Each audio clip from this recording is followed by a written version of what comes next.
Bonjour à toutes et bonjour à tous.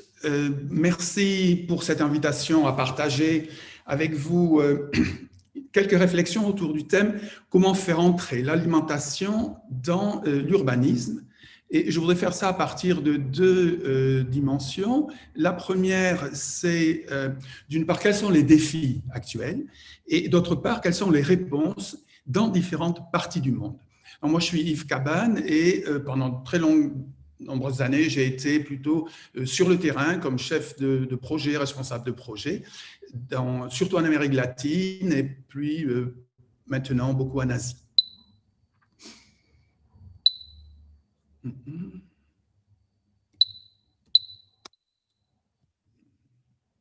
Bien. Alors, les questions que je vous propose que l'on se pose, c'est d'une part, comment faire entrer l'alimentation dans l'urbanisme, peut-être inverser cet urbanisme agricole vers une agriculture urbaine.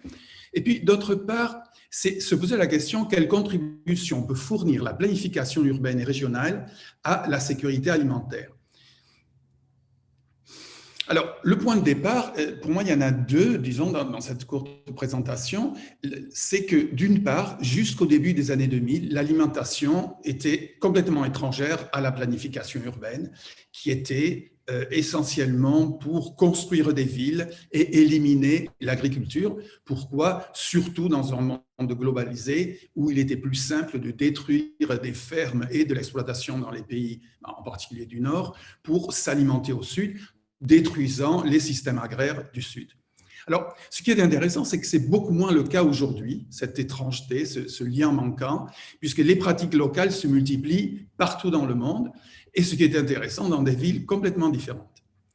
Et puis, d'autre part, les demandes de formation, d'échange, de savoir et de savoir-faire se multiplient. Le fait qu'on soit plus de 800 ce matin est une chose extraordinaire. Et l'autre, c'est que beaucoup de ce que je vais raconter se trouve dans le livre entre mon université, enfin UCL Press, et puis la FAO, qui est un relevé d'une quinzaine d'expériences sur comment les villes font. Et à notre grande surprise, pour un livre spécialisé, il en est maintenant à plus de 50 000, disons, exemplaires, ce qui montre un étonnant intérêt, et dans plus de 150 pays. Donc, c'est énorme l'engouement actuel et les questions qu'on se pose autour de cela. Et puis, le deuxième point de départ, c'est qu'on a un vrai besoin d'adapter les concepts clés d'agroécologie, de souveraineté alimentaire et d'alimentation comme un bien commun et pas une marchandise, qui sont en fait les trois points d'appui du cours que l'on donne depuis une douzaine d'années à Londres, avec d'autres collègues, aux réalités urbaines et périurbaines, puisque tout cela part quand même avec une très forte densité d'idées, de pratiques, plutôt dans le monde rural. Alors, les temps changent parce que depuis plutôt les 5 dernières années, il y a une reconnaissance de cette question, disons, de l'urbanisme agricole et du rôle des villes dans l'alimentation, dans l'agriculture urbaine. Alors, j'en cite trois qui, pour moi, sont principaux. L'un, c'est toute l'initiative que Milan avait lancée, qui est le pacte alimentaire de Milan, qui rassemble aujourd'hui 250 villes qui ont signé un engagement pour penser différemment la ville et avoir de meilleurs liens, une meilleure fluidité entre villes, périurbains et rurales. Alors, ces villes, c'est intéressant parce qu'elles ont énormément de concours. Tous les ans, il y a un concours, et donc vous avez les expériences les plus innovantes. L'autre élément très central, c'est que la conférence d'habitat, donc signée, qui en général donne pour les 20 années à venir le futur de ce que pourraient être les villes, pour la première fois, elle intègre les questions de sécurité alimentaire. Et ça, c'est très neuf, même si elle n'en est pas encore à faire des références au droit à l'alimentation, ce qui est dommage. Beaucoup de cet effort d'intégration a été fait par les auteurs qui sont dans le bouquin que je vous signalais. Et puis, la FAO, après des années d'être très centrée sur le rural, maintenant a quand même mis en place un cadre d'action de la FAO pour l'agenda alimentaire urbain. Donc, vous avez là une transformation, même si ça reste des documents officiels, qui fait un petit peu bouger les lignes, disons. Alors, une des questions qu'on se pose, que se posent les planificateurs, c'est qu'en fait, quand on parle, qu'on regarde depuis les villes, on distingue trois formes en fait d'agriculture urbaine. Alors, il y a cette agriculture urbaine, la photo du haut, que ce sont des veuves Dioula dans la ville de Bobo Dioulasso suite à des conflits au nord de la Côte d'Ivoire, et qui sont plutôt l'agriculture urbaine vue depuis une perspective d'inclusion sociale. Dans ce cas, c'est des veuves, mais ça peut être d'autres groupes sociaux, des chômeurs en Espagne ou autres. Et dans ce cas-là, l'agriculture urbaine est beaucoup d'autosubsistance, de mesures contre les crises et d'autoconsommation. Il n'y a pas de marché. La deuxième, qui est le cercle du bas, c'est tout ce qui tourne autour d'une agriculture urbaine sur des niches de produits, souvent portés par des micro-entrepreneurs, des entrepreneurs, de l'économie sociale, mais qui visent un petit peu qui visent essentiellement du développement économique. Mais elles fonctionnent complètement différent avec d'autres acteurs, d'autres logiques. La photo du bas est au Pérou, donc à Lima, une ville désertique où il ne pleut jamais. Et quand vous mangez des asperges dans vos supermarchés, elles peuvent très bien venir justement de cette agriculture urbaine, complètement urbaine et périurbaine de cette ville de 9 millions d'habitants. Et puis la troisième, qui est plutôt la tonique, disons, en Angleterre, en Allemagne, cette photo est d'Allemagne, où l'agriculture urbaine est essentiellement de loisirs. Mais elle est aussi avec une dimension éducative, avec des fermes urbaines qui commencent à émerger un peu partout. Et donc, vous voyez, la grande question que l'on doit se poser, c'est quelle place pour chacune d'entre elles dans une ville? Comment elles peuvent coexister? Et qui doit décider de cela? Et la réponse, c'est l'ensemble des acteurs. Et une des pistes, c'est quand même de faire avant tout localement de la planification participative avec l'ensemble des acteurs pour décider et non pas attendre nécessairement des règles, des lois, une réglementation du haut qui en général castre beaucoup de tout ce qui peut se faire sur le plan local. Et donc, notre rôle en tant que planificateur, c'est bien d'essayer d'équilibrer l'ensemble pour viser le milieu de la cible, vous voyez, qui est minuscule actuellement, pour que ces ensembles-là coexistent, dialoguent, pour former une ville qui soit inclusive, qui soit productive, mais aussi qui laisse la place au loisir. Donc ça, c'est une question centrale. Alors, quelques-uns des défis de la planification pour permettre une sécurité alimentaire de qualité pour tous et toutes.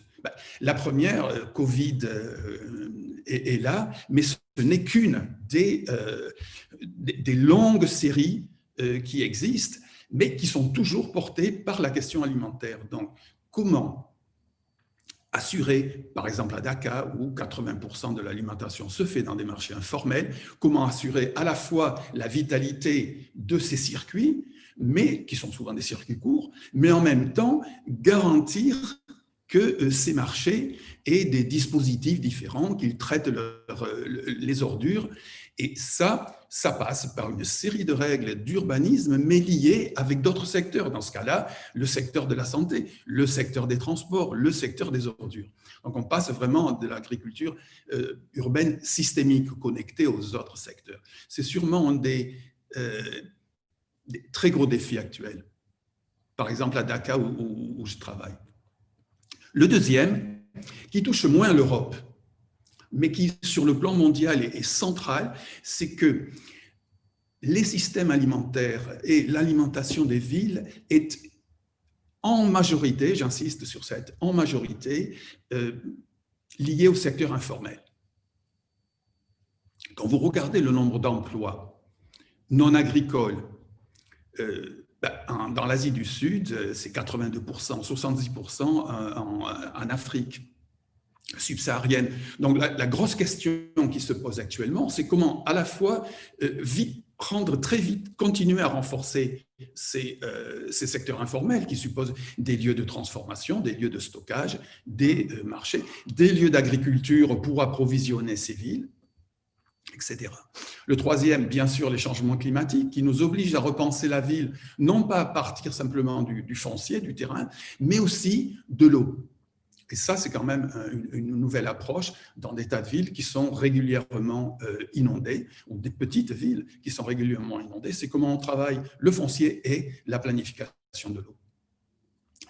Un autre, c'est que, regardez la première flèche, là, en bleu, qui est le pourcentage des aliments dans les ordures municipales. Donc, en Myanmar, 73%, Indonésie, 63%, 49%. Et donc, si on veut vraiment nourrir les villes, il est important de boucler la boucle et de réduire ou de valoriser ces ordures municipales, que ce soit pour faire des engrais, des composts, restituer les nutriments vers les territoires qui les ont produits, les zones périurbaines. Sinon, on va continuer à appauvrir des sols et sans effet, si on continue à brûler, à enterrer, etc. Donc là, c'est encore une grosse question qui se pose. Comment planifier cet ensemble-là pour ne pas transporter 90% d'eau contenue dans les ordures vers des terrains et continuer, par exemple, des embouteillages.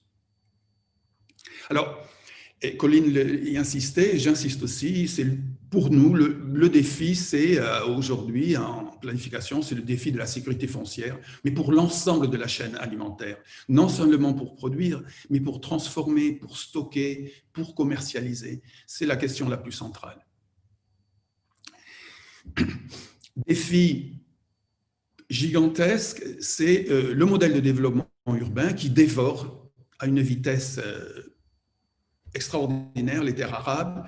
À droite, vous avez l'Éthiopie qui va encore rencontrer des famines si elle continue sur ce rythme-là à détruire ces espaces. Regardez l'Égypte, pratiquement toutes les terres de cet Éden qui était le delta du Nil sont aujourd'hui émiettées. Et donc, autour du lac Victoria, c'est la même chose entre Kenya, Ouganda, Tanzanie. Je ne parle pas de la Chine ou de l'Inde, du sud du Nigeria. Donc là, on a une vraie question. Et c'est là que l'urbanisme doit inverser les logiques pour donner des possibilités d'alimentation.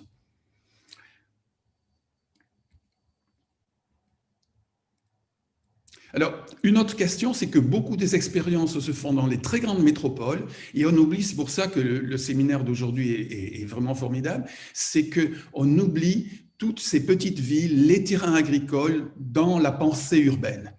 Et on se rend bien compte que c'est peut-être dans les villes intermédiaires, dans les villes binationales qu'il faut réfléchir et planifier différemment. Et c'est sûrement là que sont les très gros enjeux sur le plan global pour assurer la sécurité alimentaire. La conclusion, c'est qu'il ne peut pas y avoir un modèle de planification d'urbanisation, mais qu'il doit être ajusté et cela nous engage nécessairement vers de la planification locale, micro-locale, qui soit et avec les acteurs. Donc, c'est celui-là le point de départ. Alors, quand je dis l'urbain, je vous renvoie ici à la limite donc du Bangladesh avec la Birmanie. Voici un camp. Il fait 900 000 habitants. Vous avez tous entendu parler des Rohingyas qui ont été expulsés, voilà, déplacements ethniques, mais quand vous regardez les déplacements qui sont climatiques, vous allez voir à Haïti une nouvelle ville qui s'appelle Canaan, qui fait 300 000 habitants. Vous allez dans le nord d'Arfour, dans le Soudan, le camp de Zamzam fait 200 000 habitants. Mais regardez cette photo, en général, là aussi, émiettement des terrains agricoles, mais que faire? Comment planifier ces ensembles? Ce sont des villes ou pas? Et sûrement, c'est un des problèmes les plus urgents aujourd'hui pour simplement nourrir les gens. C'était essentiellement des paysans, beaucoup d'entre eux. Donc, que faire? Et voilà une des questions qui aujourd'hui est une question de planification. Alors, en termes de planification, des systèmes alimentaires urbains, le concept qui se travaille le plus en plus pour faire un fil rouge entre ces différents territoires, c'est celui de ville-région, non plus travailler sur le plan municipal, mais en lien justement avec les territoires agricoles, dans un concept beaucoup plus large, et on retrouve les concepts de région. Et je rajoute à cela l'importance de articuler ces différents niveaux en planification qui soit depuis le balcon jusqu'à la région. Et c'est dès cette articulation qu'on peut faire des systèmes qui soient beaucoup plus résilients pour repenser les villes. Je voudrais maintenant passer à quelques réponses de villes. Alors, le mouvement de l'agriculture urbaine et périurbaine c'est un excellent point d'entrée pour la planification des systèmes urbains. On est ici à droite à Providence, une ville moyenne des États-Unis, et beaucoup de villes des États-Unis ont cette entrée-là. C'est que l'agriculture urbaine, sous ses différentes formes, permet d'avoir un noyau dur de personnes qui, petit à petit, vont s'engager souvent avec des municipalités pour mettre en place des chartes agricoles, pour mettre en place des documents stratégiques sur l'agriculture et changer le lien avec le périurbain, mais changer aussi la place des marchés, les possibilités de circuits courts pour en faire des vraies politiques locales. Et ça, on le retrouve que ce soit à Bangkok, que ce soit à Lima, que ce soit dans beaucoup de villes des États-Unis. Et lorsque je parle de l'agriculture urbaine ici, c'est non seulement ce qu'on appelle le backyard gardening, mais c'est un ensemble, c'est un catalogue de solutions le long de la chaîne alimentaire. Et un des sujets importants actuellement, c'est une planification qui permette de mieux connecter non seulement la production agricole, mais aussi la distribution et le transport. Alors, une deuxième observation ou deuxième pratique, c'est legalize it, légaliser.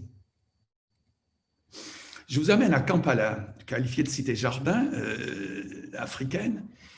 80% des personnes pratiquent l'agriculture et donc trouver le rural et l'urbain ici, c'est quelque chose qui nous oblige à repenser nos normes et aller un peu dans le sens de ce que Colline nous disait, c'est-à-dire de meilleure intégration entre de l'agriculture, 80% pratique ici. Alors, l'histoire fait que l'agriculture urbaine est en général interdite. Et ça, c'est encore une fois la planification qui l'a interdite. Vous avez des villes nouvelles à Abuja, par exemple, au Nigeria, où, là encore, l'agriculture urbaine est interdite. Dans un souci de modernisation, beaucoup le fruit d'ailleurs de la Charte d'Athènes et du Corbusier, qui éliminait ces deux fonctions. Et donc, vous avez quelques expériences intéressantes, comme celle de Kampala, où, à partir d'un processus de participation avec différents acteurs impliqués, ils ont légalisé l'agriculture urbaine. Et ça, c'est un pas qui est sûrement un des meilleurs pas que l'on peut faire. Et donc, quand on dit légaliser, c'est quoi? Ils ont travaillé sur 5 sujets qui me paraissent tout à fait intéressants à noter ici. Donc, d'une part, un décret sur l'agriculture urbaine qui l'autorisait, qui l'a renforcé, qui lui permettait d'accéder aussi à des prêts, et ça c'est un autre gros travail de recherche que l'on avait mené. Cette légalisation permet d'entrer dans des circuits économiques et des circuits d'appui, de microcrédit ou autres. Donc, agriculture urbaine. Un décret sur la pêche et la pisciculture, pour que, là encore, dans les rivières, on puisse faire de la pisciculture et pêcher. C'était interdit. Donc, ça veut dire aussi, du point de vue de la planification, avoir de nouvelles règles pour que ces eaux soient dépolluées, pour qu'on ait des stations. Donc, vous avez un effet d'entraînement à partir de l'agriculture urbaine sur d'autres secteurs qui peut être assez intéressant. Le 3e décret, il est sur le lait et sa vente. Donc, on voit immédiatement que ça veut dire protéines, ça veut dire éléments nutritifs, ça veut dire permettre à l'économie urbaine d'être directement liée à l'agriculture, puisque 60% des dépenses des ménages, et là il y a encore des recherches là-dessus, à la différence de la France par exemple, 60% des dépenses des ménages des plus pauvres et puis des classes moyennes vont vers l'alimentation. Donc, on voit bien que c'est le moteur. Alors, le 4e et le 5e décret, c'était un décret sur la viande c'est-à-dire de pouvoir avoir des abattoirs décentralisés, de pouvoir faire, et qui étaient liés au décret sur le bétail et les animaux de compagnie, puisque cette image que vous avez ici, que ce soit des vaches, des chèvres ou des poules, c'est là encore, c'était interdit, ce qui veut dire corruption pour payer les personnes de la ville à vous laisser avec vos vaches ou avec vos chèvres ou les poules. Et ça, c'est une pratique qui est très, très courante, c'est celui de l'élevage en ville que l'on veut ignorer ou réprimer. Mais à Kampala, 70% des poules et des œufs sont produites dans la ville. Et donc, il s'agissait de la régulariser. Il y a d'autres exemples de régularisation. Alors, la troisième idée que je voulais partager, c'est la distribution alimentaire comme point d'entrée. Et là, on va parler un petit peu de Belo Horizonte. Mais ce que l'on observe, c'est qu'une des manières la plus intéressante, et c'est une des conclusions du bouquin, la manière de dynamiser en fait la production urbaine, périurbaine, repartir sur des circuits courts, redévelopper les fermes périurbaines, c'est de travailler à partir de la distribution. Parce que c'est elle qui est le vrai moteur. Au Portugal, par exemple, il y a énormément d'expériences aujourd'hui après la crise de 2008, mais le plus important, ça a été de connecter avec la distribution, qu'elle soit dans des supermarchés, dans des petits marchés, en vente directe. Et d'autre part, ces marchés préservent de la culture alimentaire locale, de la vitalité sociale, de la convivialité. Et donc, c'est bien de la semence à la fourchette qu'il faut aller pour, si on veut, redynamiser une ville différente. Alors, la ville de Belo Horizonte est 2 200 000 habitants, donc une grande, sur une région métropolitaine de 4 400 000 à peu près, est un excellent exemple d'une ville tellement densifiée où il y a très peu de choses en agriculture urbaine et qui a un programme de sécurité alimentaire depuis 1993-94 qui a été d'intégrer l'approvisionnement dans la chaîne alimentaire, relier les producteurs aux consommateurs, utiliser les achats du gouvernement pour promouvoir la production locale et la création d'emplois. Et donc ça a été des mesures municipales. D'autres villes, c'est la seule ville qui le faisait à la fin des années 90. Sensibiliser la population à la sécurité alimentaire et contrôler le prix d'une sélection de produits alimentaires sains, puisque Belo Horizonte démarre parce qu'il y avait un problème aigu simplement de faim à la fin des années 90. Alors, vous avez là, et là, c'est un des chapitres également du livre par Cecilia Delgado, auquel j'ai emprunté ces slides. Vous avez là un catalogue complet de solutions depuis plus de 25 ans. Donc, il remet un petit peu en cause cette image que l'on a des villes informelles qui s'étendent dans le sud global. Ce n'est pas du tout le cas. Vous avez à la fois des marchés bio depuis 2002, en direct de la ferme qui achètent aux fermes, en particulier de la réforme agraire, du mouvement du MNST et de l'INCRA. Donc, vous voyez, du vrai nouveau lien rural-urbain, avec un tas de subventions de la part de la mairie pour organiser ces marchés, les contrôler sur l'aspect santé. Les marchés de rue avaient toujours fonctionné, mais continuent. Et puis, deux initiatives, et là, je vous invite à ce qu'on s'arrête 2 minutes. D'une part, à droite, ce qui s'appelait le sacolan, qui est un sac, le panier de base. Et donc, ce qu'a fait Belo Horizonte, c'est qu'ils ont, dans des favelas, sur des terrains publics, mais qui étaient appropriés par des communautés, négocié avec le secteur privé pour qu'ils puissent mettre en place des petits supermarchés avec des investisseurs privés, à la condition suivante: on vous laisse accéder au marché et au terrain, disait la municipalité, si vous garantissez sur les produits de base, donc qui forment la base des calories, si vous garantissez des prix que l'on contrôle, donc qui permettait aux plus pauvres d'accéder à ces produits, qui étaient achetés à la centrale d'achat Rungis, quoi, si vous voulez, pour Paris, et qui alimente, aujourd'hui, il y en a 25 de ces sacs au lent, un succès extraordinaire. Et il laissait faire le bénéfice, si vous voulez, à ces petites entreprises privées, disons des petits investisseurs privés, sur les produits qui ne faisaient pas partie de ces produits de base. Donc, un double système. Et c'est une expérience fort intéressante parce que la ville qui n'avait pas cette ressource trouvait des investisseurs, alimenter, et pour les habitants, ça a été un changement assez unique. Et puis l'autre, c'est des restaurants populaires qui fonctionnent depuis 1994, mais qui sont en expansion, 17-20 000 repas par jour tout de même, et qui est un lieu qui a obligé, là encore, à changer les règles d'urbanisme, comme pour les sacs au lent et ces petits espaces et ces espaces interstitiels qui sont devenus des espaces de marché, qui supposent du stockage, qui supposent du stationnement, qui supposent de l'éclairage, qui supposent un tas de trucs qui n'existaient pas. Alors, les restaurants populaires, ce sont des restaurants qui étaient à un réal, donc un prix tout à fait accessible, et qui permettaient à l'employé de bureau de se retrouver avec le vendeur en moto, le livreur de rue, les personnes vivant dans la rue, et garantissant une qualité diététique des aliments unique.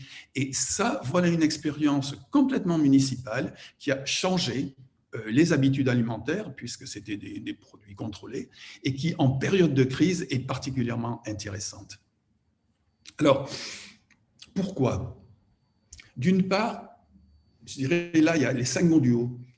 Un droit à l'alimentation qui est inclus dans la Constitution post-dictature, une loi sur la décentralisation, donc il y a beaucoup plus de ressources à partir de 88 qui vont vers les villes, 15% du budget national, enfin des ressources nationales, le programme de sécurité alimentaire de Belo Horizonte, donc une municipale avec les 5 points que je vous disais, et puis, je viens à la planification, le plan directeur qui comprenait un sous-chapitre sur l'approvisionnement et la distribution alimentaire, avec tout ce que cela propose sur le plan foncier, sur le plan des distributions, etc. Une forte mobilisation engagement civique qui fait qu'il y a eu un conseil sur l'alimentation, multi-acteurs, on dirait, depuis 1994, qui a été l'outil politique de contrôle. Et puis, avec le soutien de l'université, un système de monitoring passionnant sur la spatialisation de ces affaires-là. Alors, la dernière référence que je voulais vous faire, c'est que tout cela n'est rien de bien neuf. Il a existé autour du mouvement des cités-jardins, et en particulier du premier, à Letchworth, à une demi-heure de Londres.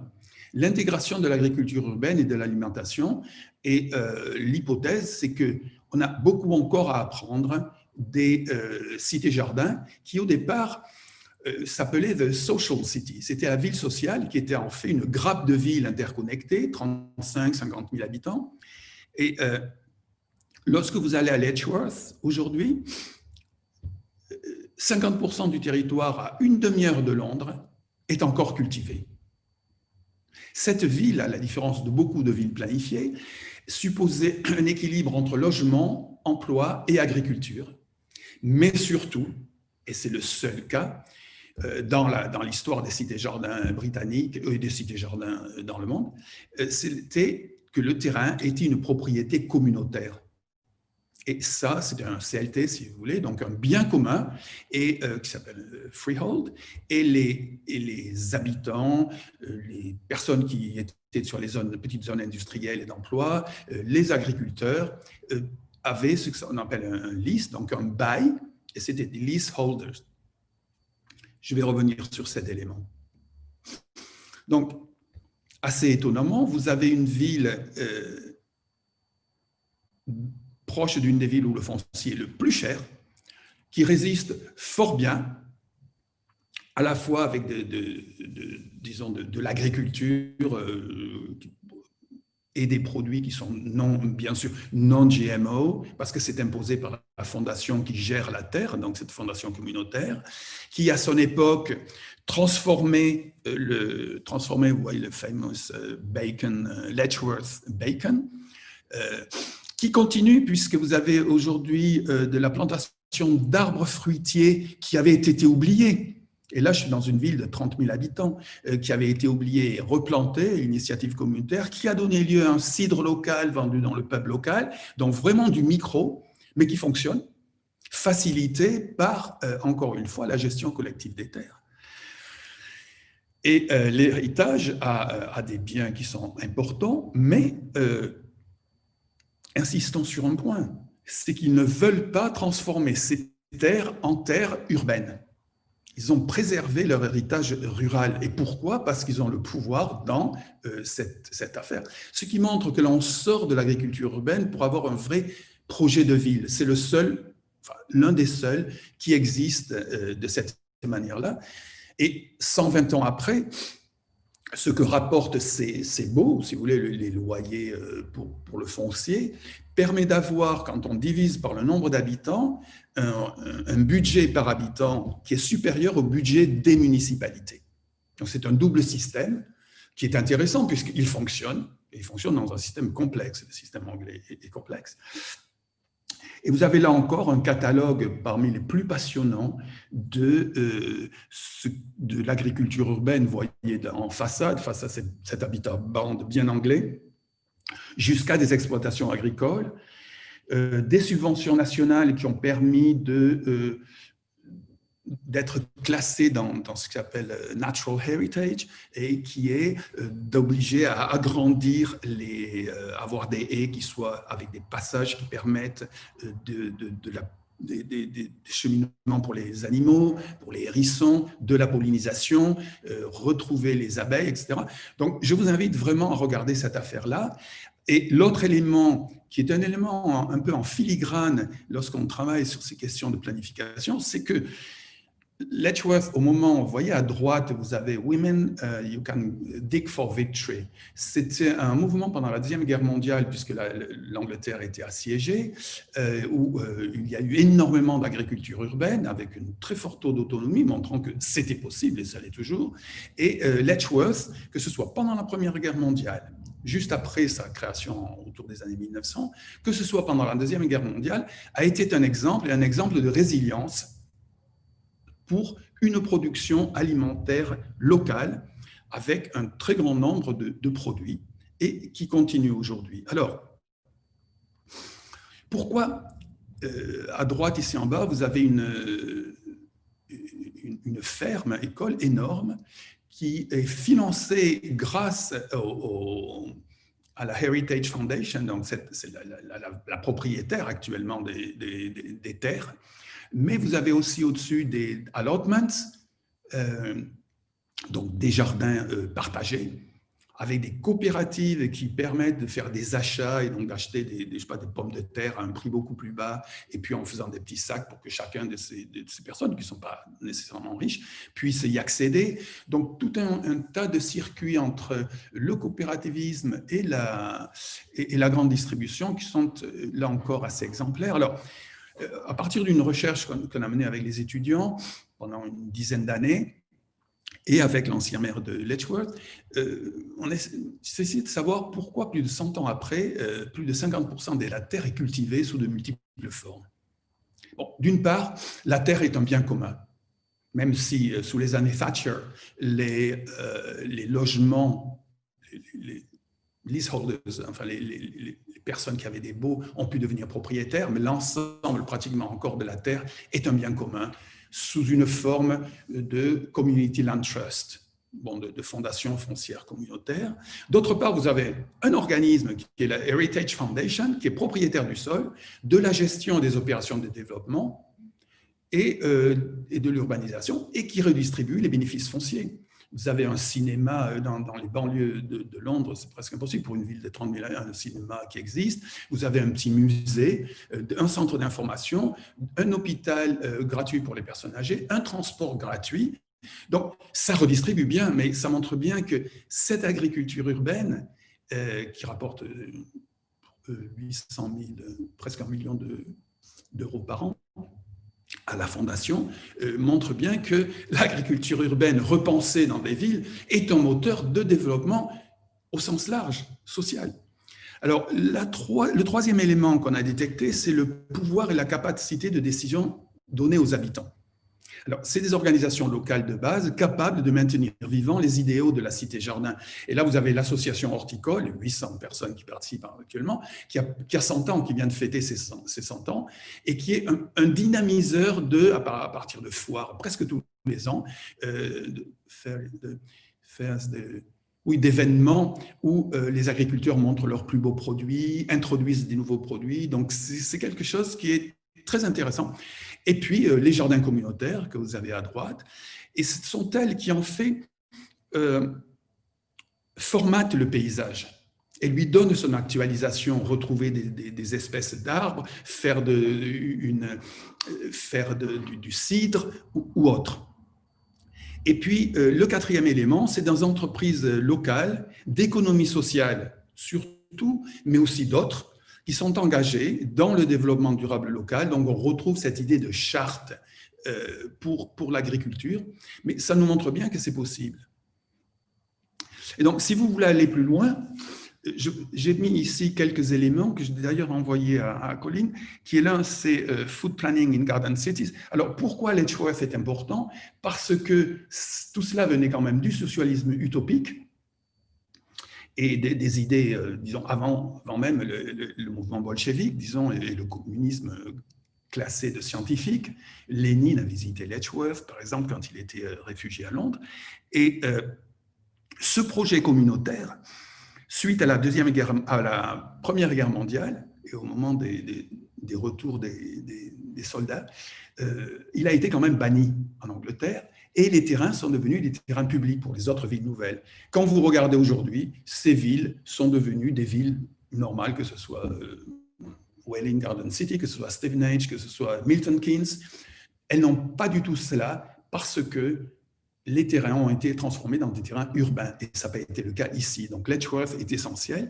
Je vous invite à regarder aussi un manifeste qui reprend les idées de Howard sur les Garden Cities pour demain, avec une série d'éléments sur quelles seraient les composantes de ces villes nouvelles. C'est quelque chose que j'ai écrit avec Philip Ross, l'ancien maire, en français.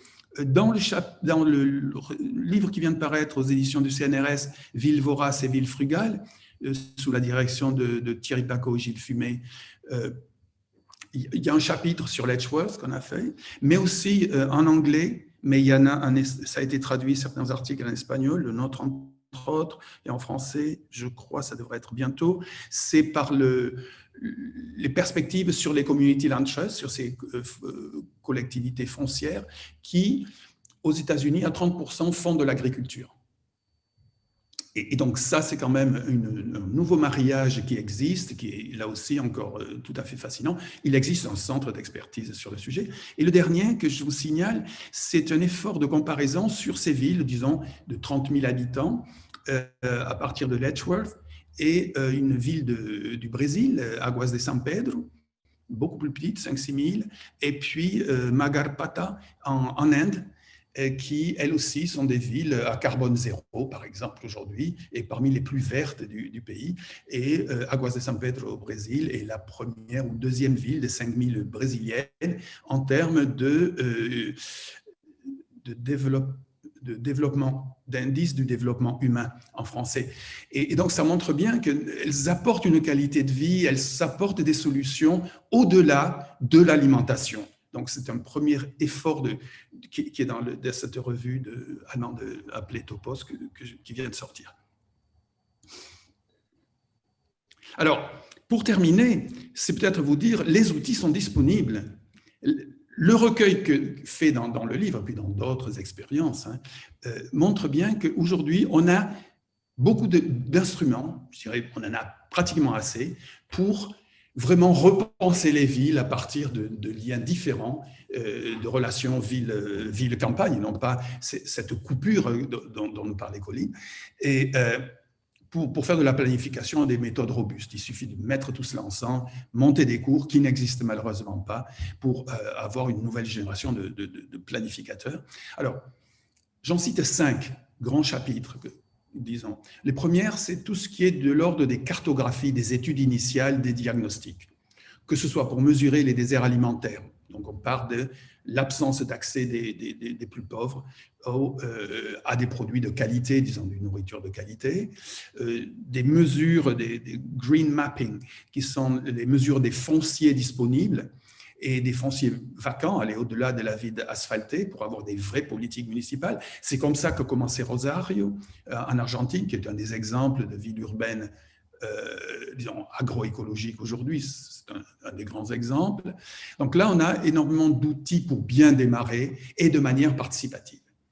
Le deuxième, c'est qu'il y a une bonne avancée, surtout ceux qui ont les utilisations des GIS, des systèmes informatiques spatialisés en français, et pour avoir des indicateurs alimentaires, parfois spécialisés, parfois mêlés à d'autres indicateurs, mais pour savoir où intervenir et comment intervenir. Alors, les États-Unis et le Canada également ont fort bien avancé sur un outil important pour enclencher des opérations locales qui vont mener à des actions à la fois de planification et de politique, qui sont les fameux food charters, des cartes alimentaires signées par un certain nombre d'acteurs. Je renvoie par exemple à l'expérience de Toronto, mais de Hamilton, enfin il y en a beaucoup, de Providence que je citais, mené là, dans ce cas, par un groupe qui faisait de l'agriculture urbaine et qui a fait le premier, aux États-Unis, le premier community land trust, donc de propriété collective en ville d'agriculteurs. Un peu ce que j'entendais par rapport à Barcelone, mais là en propriété collective. Peut-être une des avancées principales grâce au travail de RUAF, que je cite ici, donc le Centre de ressources sur l'agriculture urbaine et la nutrition, qui est un collectif d'organisations différentes, qui est sur la planification alimentaire communautaire et multi-acteurs. Puisque ce que l'on observe, c'est que la planification, pour qu'elle soit bonne, en fait, il faut repartir sur un bon planning, c'est-à-dire c'est le processus qui est aussi important pour mobiliser les acteurs et permettre à ces plans d'être exécutés, non pas d'être des documents un de plus. Et là-dessus, ce sont des expériences consolidées sur une cinquantaine, soixantaine d'expériences. Là, on a de la méthode pour faire une planification qui associe les producteurs, les agriculteurs, les distributeurs, et qui a fonctionné assez bien dans ces villes. Excusez-moi Yves, je me permets un petit rappel ou une petite pression pour aboutir au diaporama si possible, pour qu'on puisse garder un petit peu de temps pour les échanges avec les… Je vais dire 5 minutes avant, donc merci. Merci. Ok, d'accord. Et puis, on a beaucoup d'outils pour tout ce qui est les zonages, les POS, etc. Je passe sur les fils rouges et donc je termine ici. Et donc, merci pour votre attention et place aux commentaires et aux questions. Voilà. Très bien, merci beaucoup Yves Cabane et Colline Perrin également. Mais merci beaucoup Yves d'avoir accepté de se joindre à nous pour cette discussion. Et ce tour d'initiative mondiale, ça permettait aussi de pouvoir un peu réfléchir en dehors de la boîte, comme on peut dire en anglais, et puis ouvrir un peu des possibles au-delà de nos contraintes et de nos règles et de nos quotidiens également. Du coup, en effet, désolé d'avoir pressé sur la fin, mais l'idée était de pouvoir garder un petit quart d'heure d'échange, à la fois avec des questions à la suite de votre intervention et puis aussi de celle de Colline Perrin. J'en prends une en direct et puis après je verrai si on en prend d'autres et lesquelles. Donc je précise, on est diffusé à la fois sur YouTube et Facebook, donc on va essayer d'en prendre quelques-unes ici ou là. On ne pourra pas répondre à tout, mais en tout cas, on essaye au maximum de pouvoir donner des éléments de réponse à vos questionnements. Alors, Yves, une question pas si évidente, mais qui pose bien le cadre général, on va dire, qui nous vient de Monsieur Jabrin. La mondialisation des échanges de produits alimentaires n'est-elle pas la première responsable de l'étalement urbain et du grignotage des terres agricoles? Les échanges mondiaux ne donnent-ils pas l'illusion que la ressource alimentaire existera toujours ailleurs? Oui. Effectivement. Vous vous souvenez, l'une des premières questions, c'était pourquoi cette ignorance. La globalisation, non seulement elle a favorisé l'abandon des terrains dans les villes, par exemple européennes, je pense beaucoup au Portugal, et a favorisé une urbanisation de grignotage, pratiquement les fermes ont disparu. Également, l'Union européenne transformant ces pays du Sud en zone de tourisme n'a pas aidé beaucoup.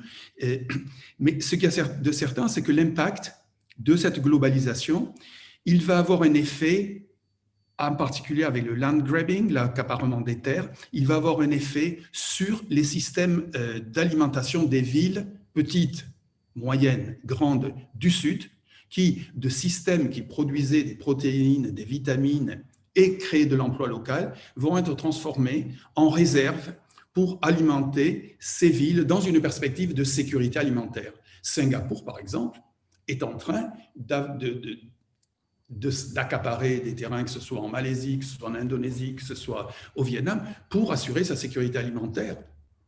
Et ça, c'est une chose. Et l'autre chose qui est quand même très importante, qui va dans le sens de la question, c'est que la superaccumulation de capital des grandes entreprises, vous pensez pendant le Covid aux milliards accumulés par les plus riches, eux, ils ne laissent pas leur argent dans les banques.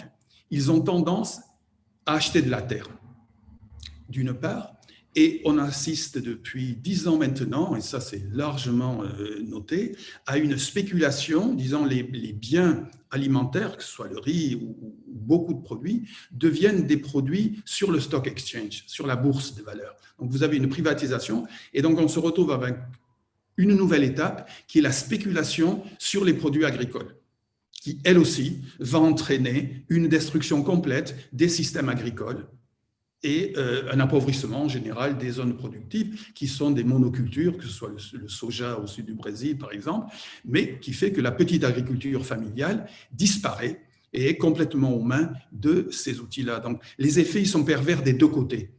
Et c'est bien pour ça qu'il faut repartir sur de la participation pour repenser les villes, et les petites villes, les grandes, les moyennes, sur le plan local, dans une perspective de ville-région. Ok, très bien, merci. Alors, je ne sais pas si Colline Perrin nous a rejoint. Nicolas, si jamais tu peux l'ajouter en tant que panéliste, parce qu'il y a une petite série de questions où je l'aurais bien écouté autour des problématiques existantes et puis de la réalité et de l'efficacité finalement de l'ensemble des outils qui sont à disposition des élus et des collectivités dans les territoires. Alors, j'en cite juste quelques-unes comme ça, et puis après, je te laisse la parole. Mais comment contrer la loi SRU qui impose des constructions de logements sociaux et qui peuvent parfois empiéter sur les terres agricoles? Donc, est-ce que le logement social, finalement, est contradictoire avec l'alimentation, potentiellement? Le problème des zonages d'urbanisme, c'est qu'ils ne tiennent pas compte de la multifonctionnalité des espaces. Ou une dernière également qui met l'exergue sur le fait que l'étalement urbain, la spéculation continue malgré finalement de nombreuses règlements et injonctions pour prendre mieux en compte cette ressource particulière et rare. Colline Perrin, une petite… Oui. Merci. Alors, d'abord, c'est vrai que le zonage, la manière dont le zonage a été conçu en France depuis les années 60, par définition, c'est plutôt la répartition d'un usage dans chaque zone. Donc, il y a une approche un peu monofonctionnelle liée à la pratique du zonage et prendre en compte la multifonctionnalité des différents espaces, c'est un vrai challenge aujourd'hui pour la planification.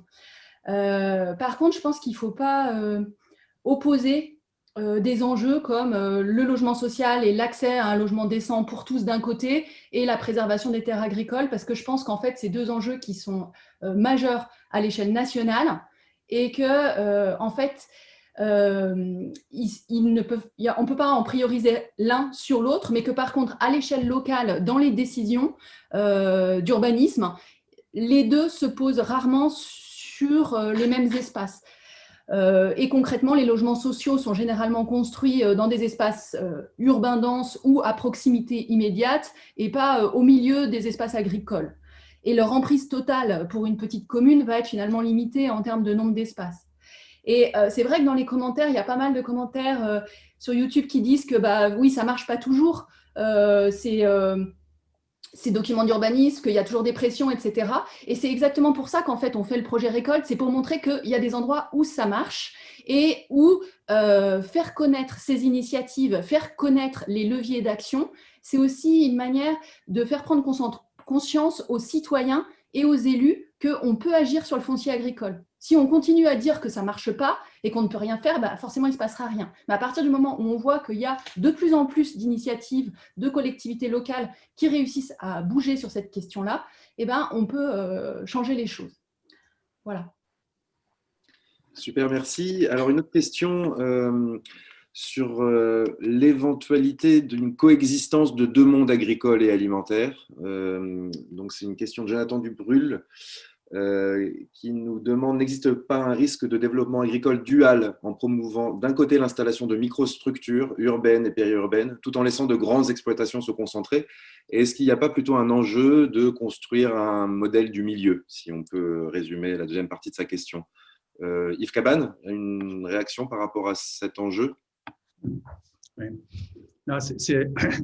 C'est un véritable enjeu, et c'est vrai que les pas qui restent à faire, je pense beaucoup à Rosario qui a beaucoup avancé sur ces 20 ans, ou Quito, c'est que, en fait, un des enjeux, c'est non seulement la culture, mais pour les villes, le périurbain et ces territoires, c'est de passer à l'agroécologie. C'est-à-dire qu'aujourd'hui, il y a quand même un vrai enjeu pour avoir une nourriture de qualité. Et ce système dual et ce milieu dont vous parlez, à mon avis, il doit être aussi autour des thèmes d'une agriculture raisonnée, d'une agriculture tout à fait différente. Et c'est le jour que cette démonstration se fait, moi je l'ai vu à Quito sur 20 ans, le jour que cela se fait, vous allez avoir un certain nombre d'agriculteurs qui sont prêts à changer de cap. Et ça, c'est tout aussi important que les modèles existants. Et ce que l'on constate, c'est que sans action de la part des municipalités pour justement transformer peu à peu les terres en biens communs, les grandes exploitations, du fait des capacités énormes d'investissement du capital mondial, tendent à éliminer les petites exploitations, les petites expériences alternatives et à les pousser régulièrement à l'extérieur. Donc là, il y a quand même, sur le plan international aussi, un certain nombre de choses à voir pour éviter disons, à la fois des villes qui mangent des territoires et des exploitations industrielles qui mangent ce qui reste aussi des territoires. Donc là, on a un double travail peut-être à aborder. Très bien, merci Yves. Il y avait une autre question plus précise peut-être de compréhension, mais du coup, je vais peut-être plutôt renvoyer sur la documentation autour de l'expérience de Letchworth et puis des Community Land Trust également. Peut-être une dernière question pour ne pas trop dépasser le temps, parce que dans la suite, on prend une petite pause et puis après on se retrouve pour une table ronde avec 3 élus locaux français pour justement tenter de réinvestir tout ce que l'on a commencé à aborder ensemble cette matinée. Une question du coup sur comment, donc aussi pour Yves Cabane, quelle est votre perception sur l'enjeu de rapprocher l'enseignement et les pratiques urbaines et d'urbanisme dans les administrations et dans les écoles avec ces nouveaux enjeux?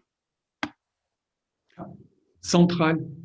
Et alors, ce qui est central et ce qu'il y a de plus étonnant, c'est que quand vous regardez sur les 30 dernières années, l'offre de formation, il n'y a pas de planificateur formé à l'alimentation dans les villes. Ça n'existe pas. Et je viens de faire un relevé pour la FAO sur l'offre d'enseignement sur les 30 dernières années traitant de ce sujet. Eh bien, c'est porté par quelques ONG, quelques universités, mais ça reste insignifiant.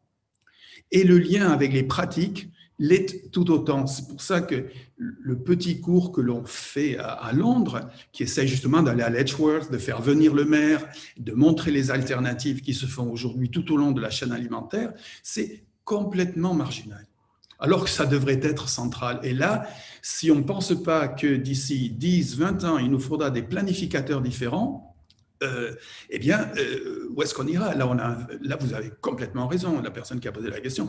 Vous voyez, à Dakar, actuellement, justement, ces jours-ci, dans 2 heures, c'est reparti pour encore travailler ensemble.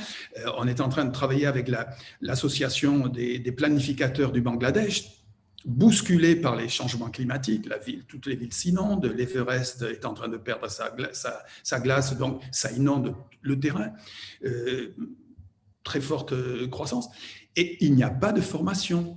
Ils sont désespérés. Ils disent, mais attendez, comment on peut avancer? Vous avez touché du doigt sûrement que c'est pour la Chine, c'est la même chose, l'Inde, c'est la même chose. Partout, il y a un manque de formation. Et de formation articulée avec des pratiques de transformation. C'est-à-dire que là, on a un vrai lien à établir qui, malheureusement, fait défaut. Donc, il faut des études de cas. C'est pour ça que ce que vous faites à Récolte, c'est très, très, très bien. Parce que c'est ces outils-là qu'il faut en faire des études de cas pour des étudiants, des maîtrises, former. Et former un ensemble d'acteurs.